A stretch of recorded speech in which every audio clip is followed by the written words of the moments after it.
Well, let's go ahead and get started, Mr. Turner. Okay. Let's start with your parents. What were your parents' names and where were they from? My dad's name was James Edgar Turner Sr. He was from Tennessee and Arkansas. He met my mother while she was teaching school in Arkansas and eastern Oklahoma. My mother's name was Ama Elizabeth McElroy Turner. She taught school in quite a few places until she got married. Then she had to quit. I can remember here when the first two teachers got married, they didn't have to quit. The lady didn't have to resign. That's been quite a while ago, but that was quite a loss of resource when the lady would have to retire. But my brother and I had built-in kindergarten. She taught us constantly. And I almost got started in the 3rd grade when we moved back to eastern Oklahoma where I was born. But after about 6 weeks, they started talking about long division, and it was all Greek to me. They found it out, so they moved me over to the other side of the room, which I actually started school in 2nd grade. That's when I graduated at 17, worked a year, and then got drafted. But I'm getting ahead of myself. But that was my mother. What and how do you spell her first name? A-M-A. A-M-A. Ama. Ama. Elizabeth. Now, tell me a little bit about your father, what kind of work he did. Before he was drafted in WW1, he had his own Coca-Cola bottle, delivery. When he met my mother and his folks had moved to Arkansas. But in my young age, he had a service station with groceries on the shelf, sort of like a Circle K or 7-Eleven. Now, when the lease run out of that, he moved on down to South Arizona Avenue, which later became Ball's Market. He died young. He died at 66. And he was a professional painter, but mostly he ran a service station with groceries. He owned it or had the lease. I can remember as kids going from our mother's our house, running from shade to shade, barefooted, taking his dinner down to him. And my mother was a school teacher, that was. Okay. Now, when were you born? I was born on November 10, 1925. And where were you born at? I was born in a little town called Keota, Oklahoma. How do you spell that? Keota. I use Fort Smith, Arkansas as a reference point. I don't know if you know where that is, but it's a bigger town just right across the border. I was born about 40 miles west of there. Then you've got Spiro, Keota, Stigler, Forum, McAllister, and those bigger towns. And then up here is Tulsa in Oklahoma. Okay. Now, do you have brothers and sisters? I have one brother. He died about 5 years ago. And tell me his name again. His name is James Edgar Turner Jr. And when was he born? August the 14th, 1924. Okay, so he was just 1 year older than you. 15 months. Okay. And so you were born in Oklahoma, and so your parents were living in Oklahoma at that time.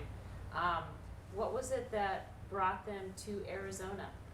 It was mostly for my mother's health.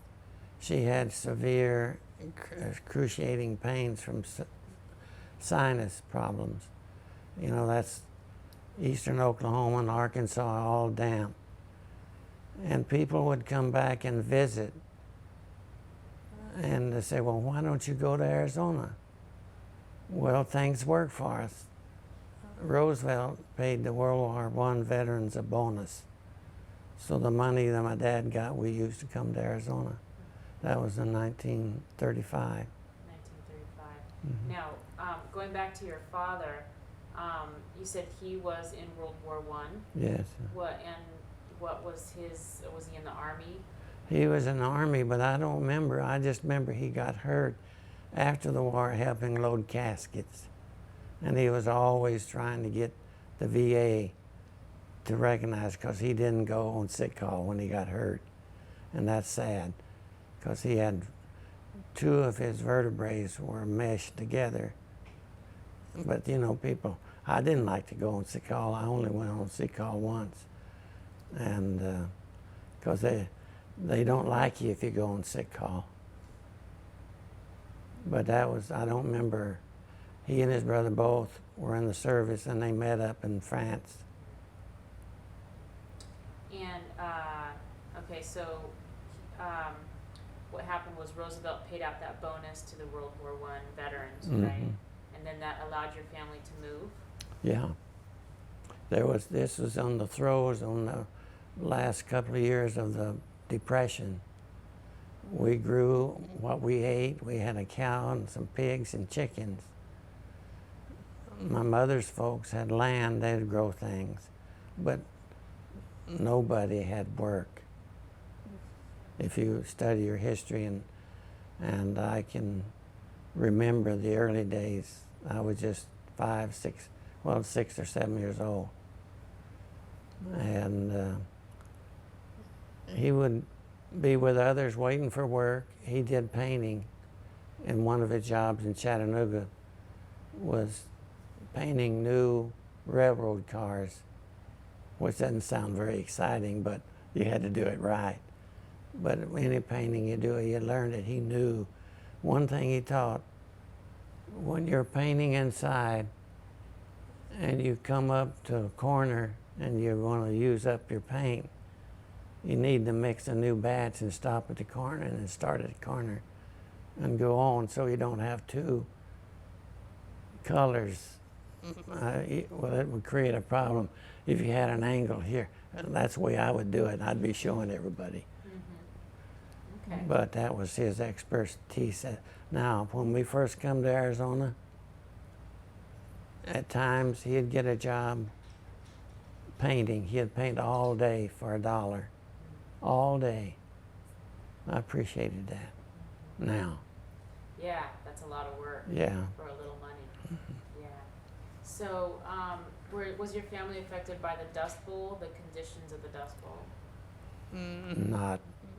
Not except had affected others. The Depression was already there. People that grew crops, it affected them.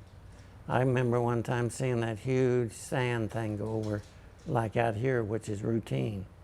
But oh, it's wicked looking. Okay. So when your family came to Arizona, where did you come in initially? We came to Chandler. The people that kept saying, you ought to go to Arizona, we spent 2 nights with them in their house because they were close friends. Their son and my mother's youngest brother, she taught them the school in the town where we live. So we were close friends that way. And one other person in China, one other, that later was constable, had went to school to my mother in the early days of eastern Oklahoma. So we knew people out here, but all of our family was in eastern Oklahoma and Tennessee and Arkansas. Okay. And when your family came out here, did you come by train or car? Or? We come in a car. Someone brought us out. It was a fairly new car then, but we come the old route through Globe, the dirt roads, the way it used to be going to Payson. It took 4 hours to get to Payson. Now from right here to our driveway up there was about 50 minutes. So it was scared. As a kid, it scared the daylights out of you going over those mountains. Mm-hmm. Yeah, I bet. You okay? Oh, Hello. as long as you don't bark.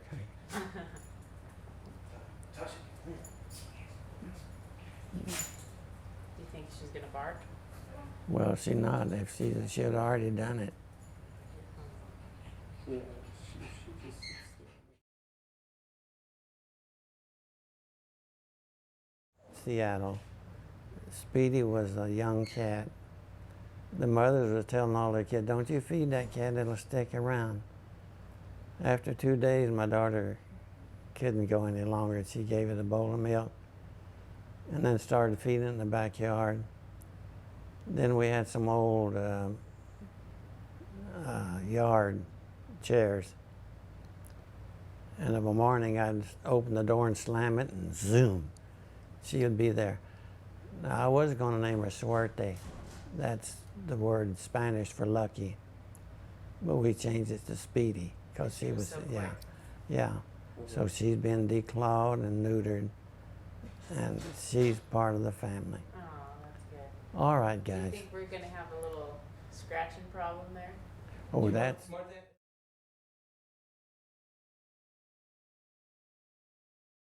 recording, getting crackles out of it. Because you see, hear them when they didn't. Certain things, I don't know. It would be tiresome to listen to it. Right. Okay, well, we were talking about you guys coming to Arizona and you came right to Chandler. Do you remember what you thought of Chandler? I know you were only 9 at the time, but do you remember what you thought of Chandler, that it was different than Oklahoma? You know, it was more to it at the town where I was born, which was about 400 or 500. And, but it was hot. We came in August, and it was hot, but that's what we came for. And it wasn't too long till my mother's sinuses was the thing of the past. And so that year in September, I started the school here in the 5th grade.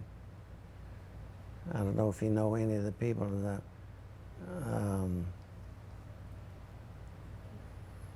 let's see, my first school teacher was Roy Tribble. I don't know if you ever run into his name or not, but he was a law. He later left school and was a lawyer, but he was my teacher in what we call 5B. Then I went on to 5A and so on, so on, so on, so on. But that was an interesting time. I was younger. I wasn't old enough to get into trouble, you know, at school. I'd watch the older ones do it. That was at Cleveland, right? Yeah, yeah.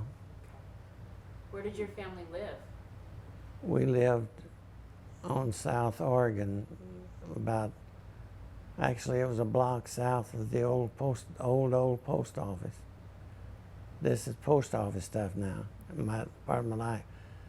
My brother and I shared a vehicle, and when I got out of the service, I was still at home. He was at home. We'd drive to work, but we'd have to park farther away than if we'd left the car at home. That's the humor part of it. Someone called that to our attention. We changed that pretty quick. But yeah. But I was just, we were on one end of the block, which we called 200, but later it said it was 190 South Oregon. And down here at the end, on that end building, was where the post office was. Okay. Now, tell me about some of your memories of growing up in Chandler. This is prior to you graduating and then joining the service. Tell me about what you remember about Chandler. Well, I was thinking earlier, one of the unusual things when I was in the 6th grade, the morning I woke up, there was snow all over the place. You don't see that much here in Chandler. So going to school, it was quite a novelty. But by the time recess came around, there was very little on the ground. But that was an unusual thing to see snow here in Chandler. I think it snowed once or twice, just to see it coming down someplace. But did you play in the snow? oh yeah, and even at recess, you know, we was always getting hit by the snow. But On the other hand, when we lived in Payson, one time it snowed for 39 hours before, no, 48 hours before it quit. They had 39 inches on the ground. Wow. They had to call out the National Guard. That happens later. Right. Okay. What do you remember about kind of the downtown area as you were growing up? The main thing downtown was the Arrow Pharmacy on the corner. In those days, there was no road straight through the park area. It was just whole park. And the people got to complaining, like the heavier cars gearing down and going around one side or the other. And they put the road through the park. It was unusual. And later, when I bought my first vehicle, this 36 Ford, this ties into this, so I'm not just bouncing around. I'd got off from the post office and I'd gone down to watch them practice track, because I run track in high school, the hurdles and the 220 and stuff. And my car had straight dual pipes, and if you shifted just right, it'd pop. I went down there, went through the picking up speed and shifted, pulled in there at the school where some kids were on the south side of the main building. And here this was patrolman pulled in right beside me, old granddaddy type to me. He started walking back and forth, giving me a talk and a lecture and rolling a cigarette. And I was listening. And then he drove away. You know, those kind of things did more. I've gotten 2 warnings. One has to do with the post office, and one of them's going to singing on Sunday. But I was going into a seminar in Phoenix because I was assistant postmaster. I was going down the freeway and pulled over, went past an 18-wheeler, pulled over. Next thing, here was a patrolman behind me. I wasn't speeding. He said, well, Mr. Turner says you pulled back in front of the 18-wheeler too quick. He says, what if he'd have had to put on his brakes? You know, he explained it to me. They don't do that to you now. That did more for me than anything. From then on, if I passed them, I got well ahead of them. And the other time, I had this 64 GMC Suburban. I'd take a load from church down to a singing. It was on Sunday afternoon, going to Eloy. And I was going 70, I'm sure. And all of a sudden I looked through there and there was that red light. And I slowed down. It was a patrolman from Queen Creek. He said, Mr. Turner, you got a lot of bodies in that vehicle and you was going pretty fast. I said, yeah, I was trying to make it to 230 at Eloy. He said, well, you need, and then we started talking about old times and stuff, you know, and he said, you need to watch it. That went a long ways with me, you know it? And then I've never gotten a ticket, and I hope I never do. But those things, they weren't tickets, they was reminders. Him, now I'm going in with him. Okay, so tell me a little bit about, you mentioned the San Marcos Hotel. This was earlier before we started the interview. Thinking back to the late 30s and the 40s, what do you remember about the hotel? Well, I told you about the palms they set out, which were small, which when I was in high school, I'd sometimes come home to eat. I'd be running fast. I could jump over. But now I can't jump over them today because they're about 30 feet high. But it's amazing. You go and see stuff. Now, if it's too far out, you tell me. I tell people how big Sky Harbor is. Have you ever been to Sky Harbor? Mm-hmm. You see how big it is? When I was in the 10th or 11th grade, a friend of mine had a married sister lived over there on 24th Street area. We'd hitchhike over there ride that streetcar back and forth until we got tired of it. Then there was a 13-story professional building. We'd walk over to it and go up and down the elevator until we got tired of it. They feel they was going to throw us out. Then we'd go back out by his sister's house and check in and buy some crackers and cheese. But before we did that, we went over to Sky Harbor, which was just 2 metal buildings and a few airplanes, like a small city airport. Touch anything you wanted to, and then come out and then come on back, start walking, hope someone give us a ride. Now that'd give you an idea how long I've been here when you go over and go through Sky Harbor, how big it is. But that was in 19 and probably 40, something like that. What other memories do you have of high school? You said you were in track.